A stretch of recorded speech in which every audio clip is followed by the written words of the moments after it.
Beerus के, ऐसे बढ़हन Beerus अब धरती पर कोनो ना हो सकेला। इससे बड़ा बीरस समय समय पर इस देश में अंग्रेज आए, अपना शासन चलाए। कुछ दिन पहले इस देश में मुगलों का शासन था। ये बिरहा में 4 गो रस मिली। कौन कौन हमारे यूट्यूबर साथी भी है, इन लोगों के तन नया मसाला मिल जाए। और करुण रस, श्रृंगार रस, वात्सल्य रस और वीर रस। हर चीज के आनंद आप लोग लेंगे बिरहा में। इससे बड़ा न कोई कांड हो सकता है, न इससे बड़ा कोई भी रस हो सकता है। ज्यादा पतला हो गया। तब अब शुरुआतें होकर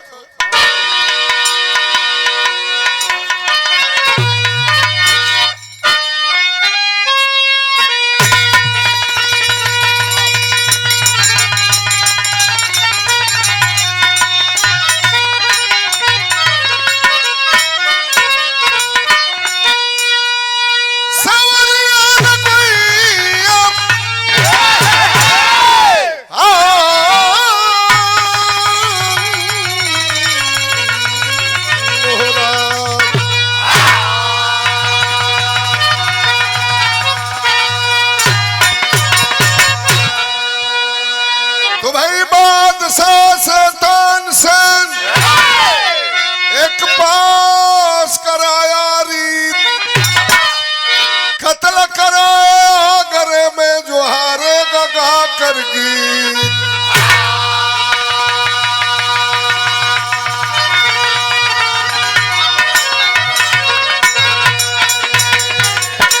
हमने के बहुत गौलीजा बीरस के, क्रांतिकारी जवान के, फौजी जवान के बिरहा।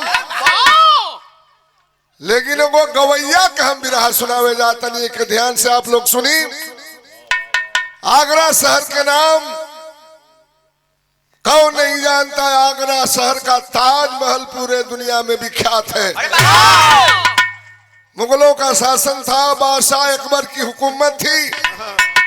आगरा शहर का बादशाह अकबर हुआ करते थे। बादशाह अकबर के दरबार में 9 रत्न थे। 9 रत्न में बीरबल जैसा मंत्री, संगीत की दुनिया का सबसे बड़ा गवैया, जिसका नाम तानसेन था, बादशाह अकबर के दरबार में गाना गाता था। एक दिन बादशाह अकबर के दरबार में पहुंचा तानसेन। कहा हुजूर आलम अस्सलाम अलैकुम। वालेकुम अस्सलाम। कहा वालेकुम अस्सलाम। कहो तानसेन आज बड़े उलझे हुए नजर आ रहे हो। कहा कि आज से आपके दरबार में गाना नहीं गाऊंगा। कहा क्यों? कहा कि एक शर्त पर गाना गाऊंगा, केवल मैं गाऊंगा। आगरा शहर में अगर कोई दूसरा गाना गाएगा उसका हमसे मुकाबला होगा। जीत जाएगा मेरी गर्दन काटेगा, हार जाएगा हरामजादे की गर्दन काट लूंगा। कहा अकबर नहीं। बादशाह अकबर के दरबार में शेर और बकरी एक हाथ पर पानी पीते हैं, ये शर्त मत लगाओ। कहा कि तो मैं चला गाना नहीं गाऊंगा। चल दिया। कहा अकबर तुम्हारी शर्त मंजूर है। आगरा शहर में नियम लिख करके टंगवा दिया गया।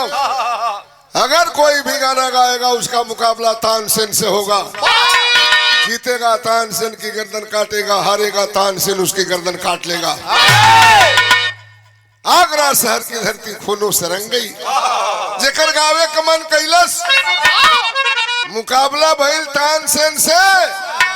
एक नहीं, 2 नहीं, हजारों कलाकारों को हरा करके तानसेन गर्दन काट लिया। सबेर कबेरा रहल। आगरा शहर से 15 गो साधु तुमड़ी लिहलन, सरसा लिहलन, और वही आगरा शहर के बगल में जमुना नदी बहेली। वही जमुना नदी में स्नान करे खादी के चल लिहलन। सधुयन के जानकारी ना रहल कि तानसेन आगरा शहर में यह भी नियम लगवाया है। आगरा शहर में तानसेन के डर से एक चिड़िया भी नहीं गुनगुनाती थी कि तानसेन गर्दन काट लेगा। भोर के बेरा में संत गाना गाते हुए, भजन गाते हुए जा रहे थे।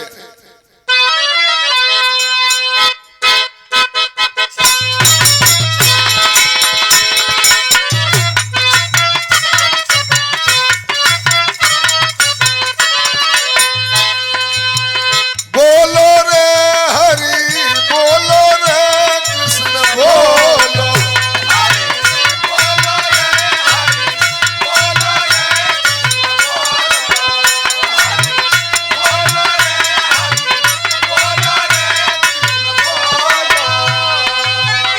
भोर भया अब जाग मुसाफिर, आंखों का पट खोलो रे हरि, बोलो रे हरि, बोलो रे कृष्ण, बोलो।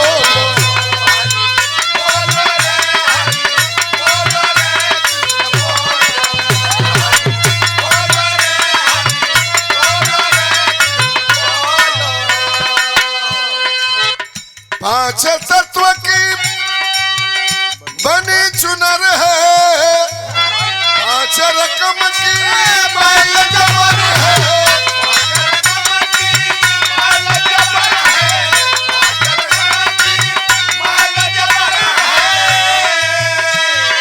और राम नाम का साबुन लेकर मैल चुनर की धोलो रे हरि, बोलो रे हरि, बोलो रे कृष्ण, बोलो।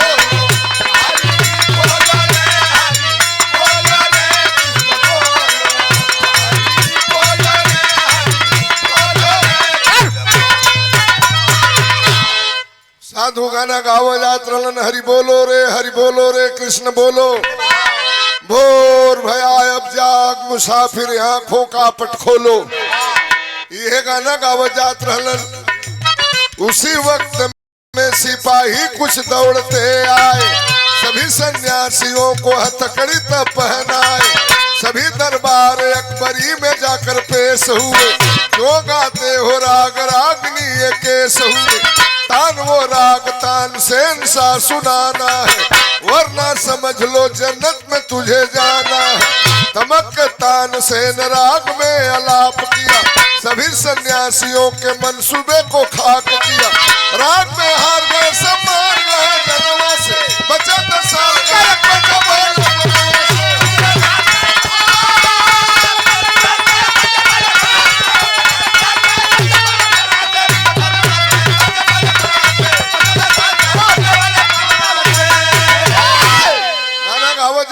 साधु बादशाह अकबर के दरबार के सिपाही गईलन। 15 साधुअन के हाथ में हथकड़ी पहिरा दिहलन। कहलन भैया ये क्या हो रहा है, कैसे गाना गाए तुम लोग का मुकाबला तानसेन से होगा। जीतोगे तानसेन की गर्दन काटोगे, हारोगे तानसेन गर्दन काट लेगा। बादशाह अकबर के दरबार में पेश पहिला साधु कहा संगीत की दुनिया का बेताज बादशाह तानसेन, कहा बेसुरा गवैया साधु गवला बजौला में हार गईलन। सामने चमचमाती तलवार टंगी थी, हाथ में उठाया तलवार तानसेन, 14 गो साधुन के कच कच गर्दन काट करके अलग कर दिया। 15वां नंबर के साधु एगो लड़का रहलो कर उम्र 10 बरिस के रहल। छोटे उम्र में वो साधु हो गई रहल। 14वां नंबर के साधुओं कर बाप रहलन, वो साधु रहलन। अपनी आंखी की सोजा 14 गो साधुन के गर्दन कटा देखलस लइका। बच्चा हो गए बिना सहारा, अरे लगा भटकने मारा मारा। कभी भोला माला से कहते ज्ञान तुला पर तोलो रे हरि, बोलो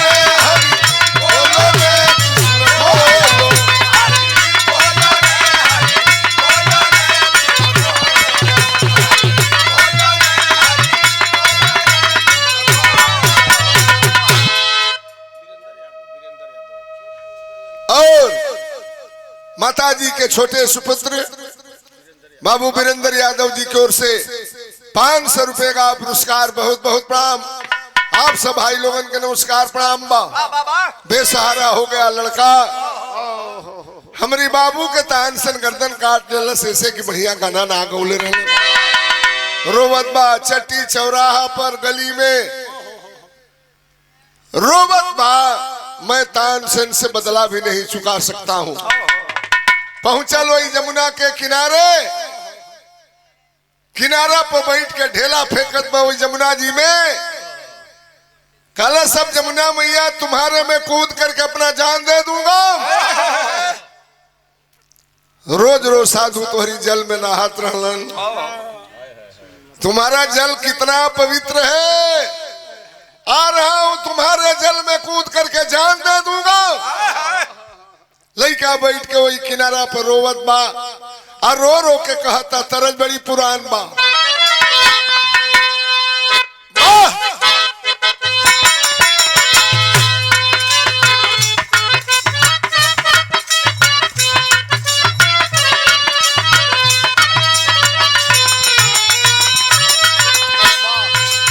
अरे जैसे रोज आवेलू तू तेरे सुन के, अरे जैसे रोज आवेलू तू तेरे सुन के, अरे आयो रे मिटिया निधर बन से। जैसे रोज आवेलू तू तेरे सुन के, आयो रे मिटिया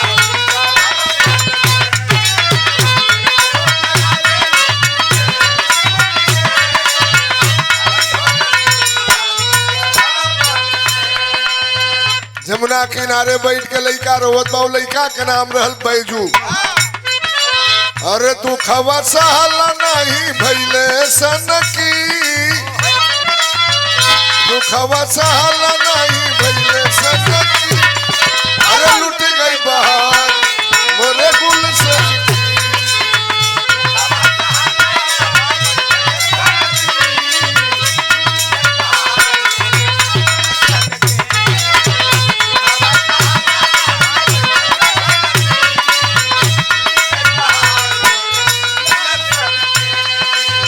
यमुना किनारे जाके रोवे ला ला ला नवा।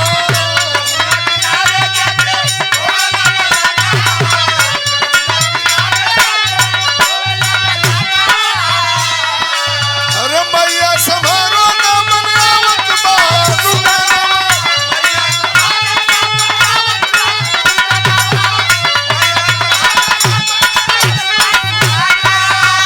मुदाई करे खून संग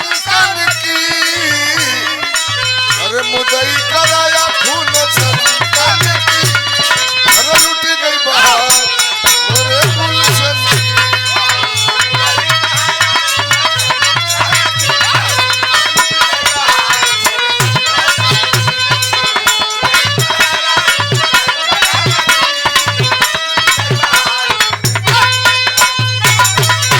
जो ही कूदने के लिए लड़का चला है यमुना जी में, तब तक पीछे से आवाज आती है ठहरो। क्यों बेटा, क्यों जान देने के लिए जा रहे हो? पीछे मुड़ के लइका तकलस। एगो महान साधु दारी मोच कपार के बार पाकल बार राम नामी चादर ओढ़े हुए साधु ने कहा बेटा कम उम्र है तुम्हारी, तोर माई बाबू तो के कुछ बोल देना, झगड़ा कैले घर से, क्यों मरने के लिए जा रहे हो? गुस्सा में था लड़का। कलश अरे साधु जाना अपन काम देखा, हमें मर जाने दो, अब धरती पर जिंदा नहीं रहूंगा। खींच के तमाचा साधु ने मारा गाल पे। बहादुर बाप के बेटे लग रहे हो, और बहादुर आदमी कभी आत्महत्या नहीं करता। बोल क्यों मरने जा रहा है? बतावे लगल। साधु जी पूछे लगलन जी हाँ वो बा मीरा कैसा का रोज रोज के कार्यक्रम में भाषण बतानी दिक्कत हो जाला, तनी यही पर आराम मिलेला। दिनवा में कहा सूत पाए वाला आदमी तो के हम बहुत मानीला माने लो तो गावेलू तब तन सही में हम आरामों का लेला तू हमके ना मानेलू जितना तो के हम दिल से मानीला। हाँ इनका दिल में कठोर है लकड़ी पत्थर पार दिल। अरे बाप लकड़ी का बनवले बड़ी पूरा शीशो का। अरे भैया असुर हम मानत रहो एगो शेर हमके याद आ गई। हाँ फिर पढ़ी मीरा जी हो सकता है अच्छा हालांकि ऐसा होगा नहीं ना ना हो सकता है बरसात हो रही हो और जमीन ढीली ना हो। बरखा हुई तो जमीन हुईबे करी लेकिन हो सकता है मान लेते हैं हो सकता है बरसात हो रही हो जमीन ढीली ना हो। यह भी हो सकता है कि बसंत ऋतु आए और सरसों पीली ना हो। लेकिन यह कभी नहीं हो सकता है कि आपकी याद आए और ये आंखें गीली ना हो। क्या आप कहती हैं बेसबब दिल लगा लिया मैंने वाह वाह बेसबब दिल लगा लिया मैंने सबको दुश्मन बना लिया मैंने मैं तो जाके गुजर गया इस जमाने से क्या लिया मैंने। अरे वाह तुमसे मिलकर मुझे हुआ ये एहसास कि अपनी मंजिल पा लिया मैंने। इश्क की आग इस कदर भड़की कि अपना दामन बचा लिया मैंने। लेकिन सारे सिकवे गिले दूर हुए जब तुमको गले से लगा लिया मैंने। भुला गलू दिन। हाँ आज बरखा भुला गलू हो बहूजी तरद हमारे मास्टर बजौलन बिरहा क्षेत्र की नहीं लोकगीत की मशहूर गायिका हमारे आपके बीच में नहीं है। आंखें नम हो रही है पूरे दुनिया में नाम कमाया यही बिहार की रहने वाली शारदा सिन्हा। शारदा सिन्हा कई गीत बा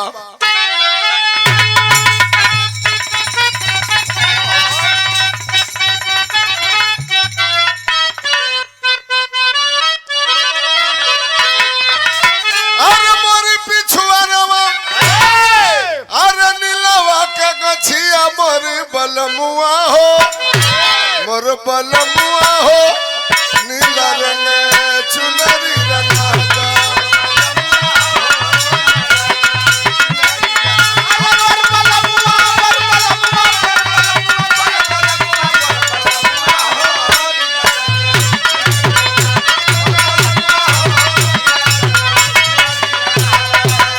अरे पीछे से आयल एक साधु कवजिया मोर सुगनवा हो अरे मोर सुगनवा हो दिल के दर्दिया बता दो।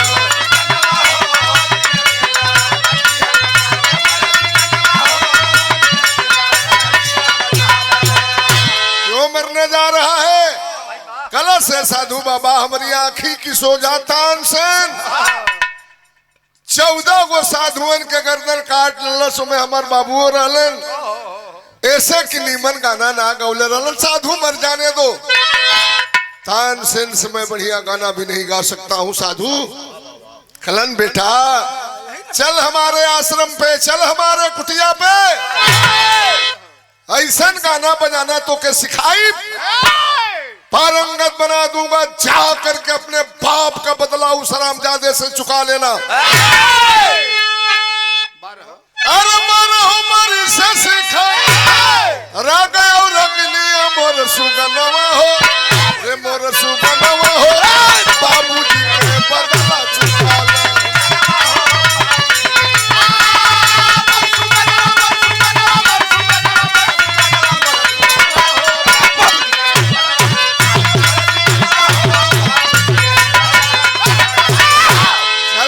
कुटिया पे 12 साल रखले साधु जी वो बैजू के अपना आश्रम पे ऐसा गाना बजाना सिखौलन कि तान से भी बढ़िया गवैया बना दिहलन। लड़का के उम्र हो गई 22 साल लड़का के नाम रहल बैजू। गुरु ने कहा बेटा तुम्हारी शिक्षा अब पूरी हो गई जा सकते हो। गुस्सा में रह लइका वो बैजू बावरा गुरु का पैर छू करके जो ही सोचा कि आगरा शहर के तरफ चलूंगा, गाना गा करके तानसेन को हराऊंगा और उसकी गर्दन काटूंगा।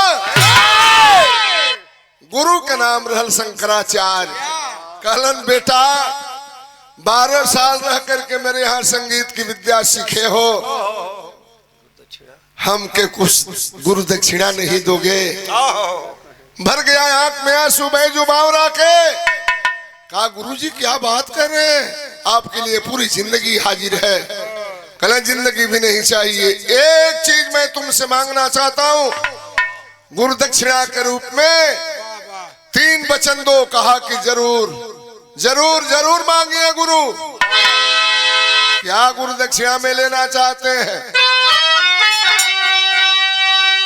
बैजू से गुरु शंकरानंद एक पास कराए मान, मेरे विद्या के जरिए न जाए किसी का जान।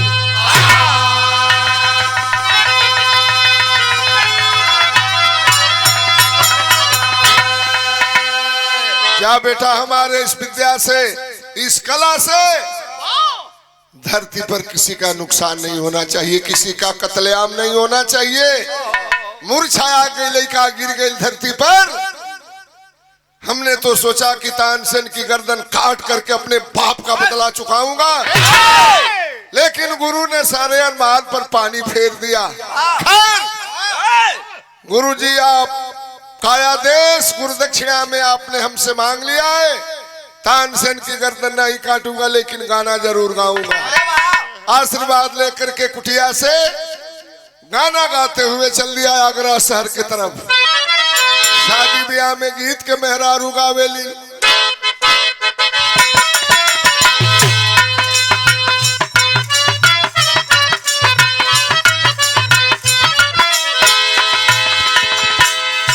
अयर माई कहली बेटी नियर बिया बो, अरे माई कहली बेटी नियर बिया बो, भैया कहलन बड़ी दूर हो।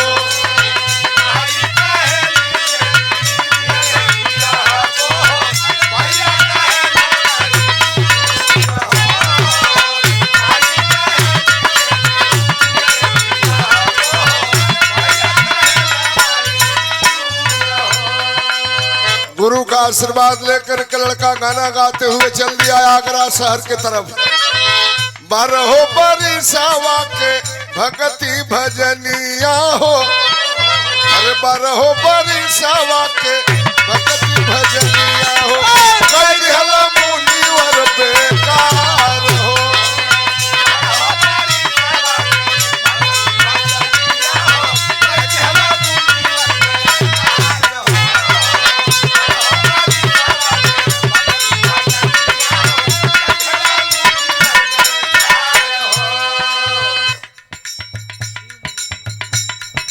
शिवमुनि यादव भैया की ओर से 50 रुपए का पुरस्कार। भैया के बहुत बहुत नमस्कार प्रणाम बा।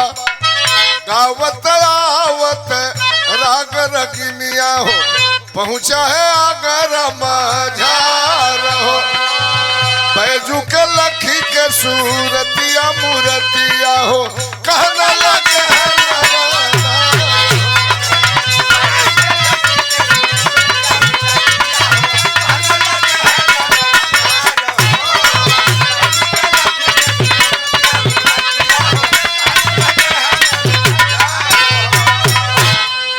हुए आगरा शहर में जब पहुंचा, लोग देखला कहला बेटा गाना मत गाओ, मत गाओ गाना। तानसेन जान गई तो के हरा की गर्दन काट ली। कहा कि आज गाना गाने के लिए जा रहा हूं, आज दुनिया की कोई ताकत हमें रोक नहीं सकती है। रे बचवा मान जो तोरी नियर कितने गवैया आइला आगरा शहर में तानसेन हरा के गर्दन काट ललस बेटा। कितना सुंदर लग रहे हो, किस माँ बाप के बेटे हो। मत गाओ गाना, लोग समझावत हुवन तरह तो बाप जी बतौले रहिए कि लोग बतावले मिर्जापुर के खजरी, बनारस के ढुनमुनिया, गाजीपुर मऊ के कचकचवा, बलिया के लकड़ बघावा। ये धुन के नाम रहल। पंधारी दादा के जमाने में, करिया खलीफा के जमाने में, बद्री पाणे के जमाने में लोग गीत के गावत रहलन।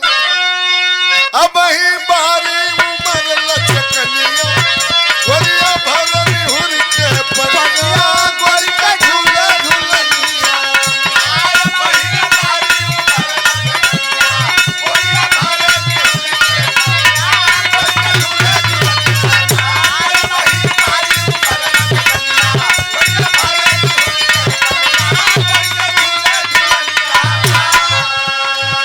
लोग मना करत बा बेटा गाना मत गाओ, ना हकता नसे नसे करब, दुश्मनिया हो जवनिया, पार्टी हो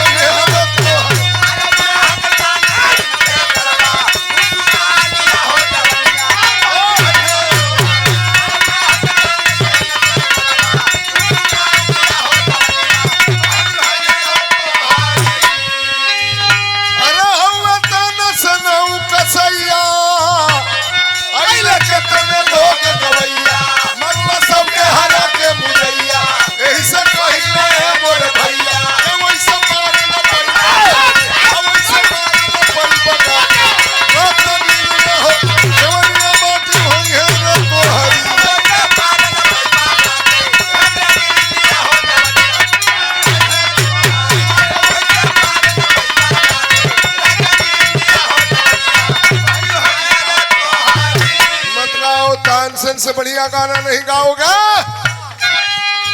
अरे बैजू माने ना कोई के बतिया, गावत गावत तान पुलिस दिए हाथ खरीदारी, शोहरत मची शहर में भारी, लाखों बिकने हैं नरनारी, अकबर हुक्म दिया सरकार,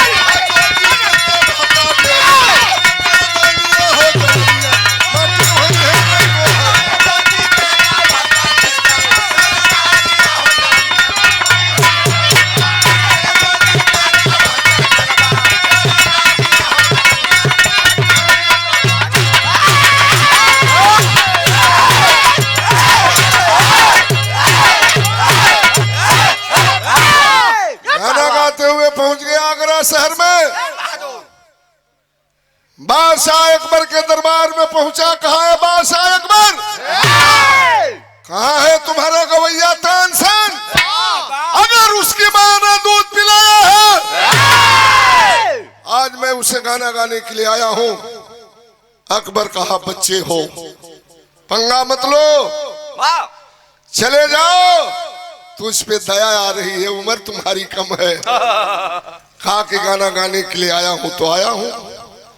हिम्मते मर्द मदते खुदा, अंग्रेजी में कहावत है, गॉड हेल्प दोज हु हेल्प देमसेल्व्स। अरे वाह! भगवान भी उसकी सहायता करता है जो स्वयं अपनी सहायता करने के लिए सक्षम होता है। हाँ, गाना गाने के लिए आया हूं, बुलाओ।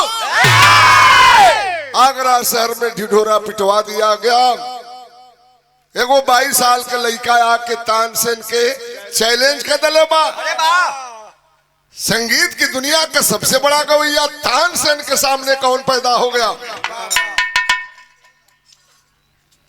स्टेज लगा, सजाया गया मंच, लाखों की तादाद में बादशाह अकबर के दरबार में लोग इकट्ठा हुए। एगो लड़का आके तानसेन के चैलेंज कर दिले बा। एक तरफ तानसेन बैठा, एक तरफ बैजू बावरा बैठा। के निमन गाई के बाउर गाई, इत बात के बात बा, पहले के गाई हमार मीरा मूर्ति के बिरहा बा। पहले ही आ गई है, ये शुरू कर दी है, कोनो दिक्कत ना, ये शुरू ना कैले रहती, हम ही शुरू कर दिले रहती, हमनी में कोनो झगड़ा लफड़ा ना बा। लेकिन ये हुआ कि पहले बैजू बावरा गाएगा कि तानसेन गाएगा, एक और फैसला कैसे हुई। सिक्का फेंका गया, हेड टेल जैसे क्रिकेट में होला, हेड टेल हुआ। गावे के नंबर आ गई लो बैजू बावरा के। सितार लेकर के जब गाने के लिए चला है, तान मधुबन में राधिका नाची, स्वर लिया बाजल ताली महफिल में किए भाई, बुझा था कि लड़का नीमन गाना गाई। गाना गाया है वो बैजू बावरा, तो गुरु ने सिखाया था। तरज तो वाह, ये कैसन तरह जागल भैया। मीरा भौजी बहुत तनी इनके भौजी कहले ले तो हमरो जीवान मान हो जाला। एकदम ना।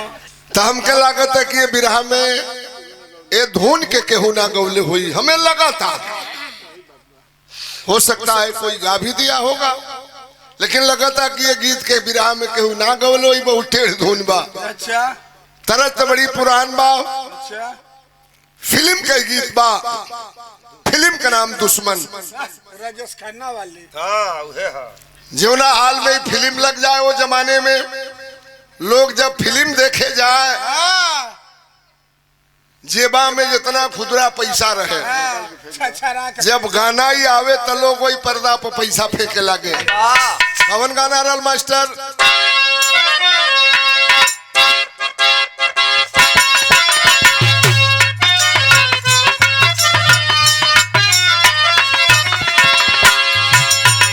वह गाना बाप पैसा फेंको तमाशा देखो,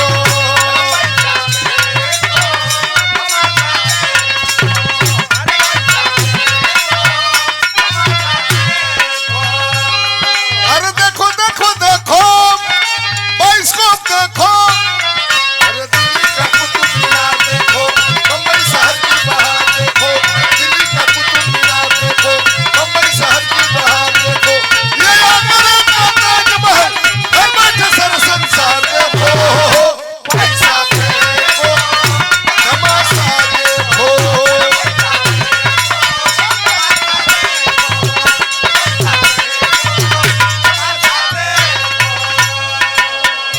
सितार लेके लेके जब गाना गौले बाप, गाना देखो बजाना देखो,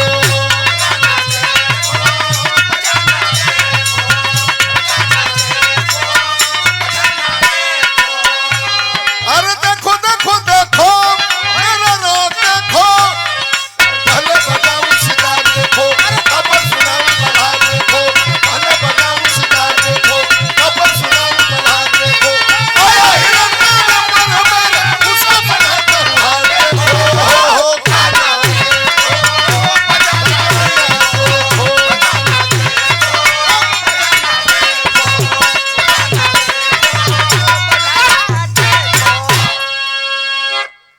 इतना बढ़िया गाना गौला सुलैका, बाजे लागल थपरी महफिल में। वही समय वो जंगल से हिरन मस्ती में झूमत नाचत बैजू बावरा के मंच के सामने आ गया। माला टांग रहल, माला निकाल करके वह बैजू बावरा हिरन के गले में पहना दिया। गाना खत्म हुआ, हिरन चला गया। आदमी बतियावे लगलन के भाई लइका तनिमन गाना गौले बा, लेकिन ये होएगो है। लेकिन तानसेन है भाई। सितार लेकर के जब तानसेन गाना गाने के लिए चला, बैजू बावरा अपने मंच पर खड़ा हो गया। कहा कि तानसेन फैसला मैं करता हूं कि कौन जीता कौन हारा। आदमी कहला करे भैया पगलाइल बड़े, अभी गाना जब तानसेन के होई तो हर गाना हो गई, अब तानसेन गाली है तब न फैसला हुई कि के निमन गौले बा के बाउर गौले बा। कहलस कि हम फैसला अब कह देता नहीं, हम गाना गौली, हमारी गाना के सुन के हिरन जंगल से आ गई। तानसेन अगर तेरी माँ ने दूध पिलाया, तुम भी अगर अपना गाना गा करके हिरन को बुला दोगे, मैं हार जाऊंगा, तुम जीत जाना, मेरी गर्दन काट लेना। तानसेन सोचलस की सलाह को लइका लइक लंडी के गौला पर हिरन आ गई। संगीत की दुनिया का सबसे बड़ा गवैया हूँ घमंड था तानसेन को।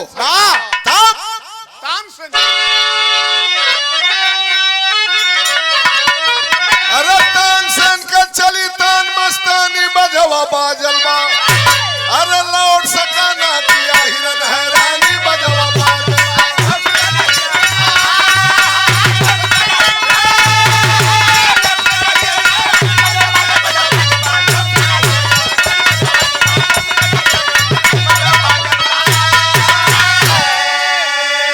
सितार लेके टेरे लगले याऊ मियाऊ कियाऊ मियाऊ करे लगलन।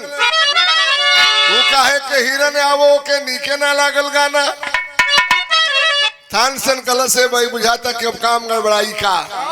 अच्छा एगो लकड़ी लगाई लही जाई तो तीर नहीं तुक्का। तानसेन कहा कि देव जोग से हिरन यहाँ चली आया हो, गाने और बजाने से नहीं आ सकता बतलाया हो। कल से लड़के तुम्हें ज्यादा बोलने की आदत बन गई है। थोड़ी गौला बजावला से हिरन थोड़े आइल ह, जंगली जातों कर मन कैलस आ गइल। बड़का गौया बनल बड़ा तो एक बार तू ही न फेर गा के बोला दो। अरे पैजू छोड़ फिर से तान तूफानी बजवा बाजलवा, आ वही हिरन ले आया वही निशानी बजवा बाजलवा। तमक करके बैजू बावरा फिर दोबारा हाथ में लिया सितार, अगाना गौला सूहे हिरन आके महफिल में बैजू बावरा के मंच के सामने नाचे लगल। बाजल थपरी, तानसेन हार गया, तानसेन हार गया, तानसेन हार गया। सामने तलवार टांगा रहल। तानसेन जाकर के तलवार को हाथ में उठा लिया, पहुंच गया बैजू बावरा के मंच के सामने। आदमी कलन के भाई बुझाता लइकवा के फेर काटी का आई। तलवार लेकर के पहुंचा बैजू बावरा के मंच के सामने, कहा बेटा ले अपने हाथ में यह तलवार और हम जैसे पतित कुकर्मी गवैया की गर्दन काट दो। ये आगरा शहर की धरती हमें माफ नहीं कर सकती। खून की नदी बहवा दिया हमने आगरा शहर में। ले बेटा तलवार, तुम्हारे हाथों से मेरा तरनतार हो जाएगा। तलवार हाथ में उठाया हुआ बैजू बावरा, तलवार ऊपर गई, एक ही बार में चला कर कई सारों जादे की गर्दन काट दूं। तानसेन के गर्दन के सामने तलवार जाते जाते उसका हाथ कांप गया और तलवार छूट करके जमीन पे गिर गई। उसे याद आ गई अपने गुरु की बात कि हमारे गुरु ने गुरुदक्षिणा में कहा था कि हमारी इस विद्या से किसी का कत्लेआम नहीं होना चाहिए। चाहता तो काट सकता था, मेरे बिरहा सुनने वाले साथी, चाहता तो काट सकता था, लेकिन ये मेरा हिंदुस्तान है, धर्म प्रधान देश है। गुरु और शिष्य की परंपरा खत्म हो जाएगी।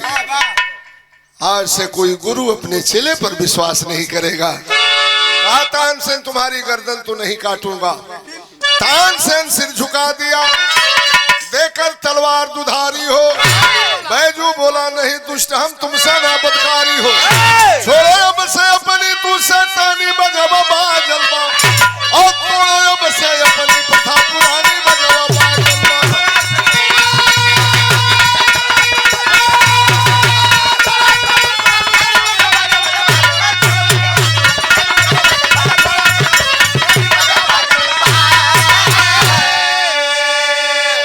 तुम्हारा रजिस्टर है आगरा शहर में, जितना बोर्ड लगाया गया था सबको तोड़वा दिया।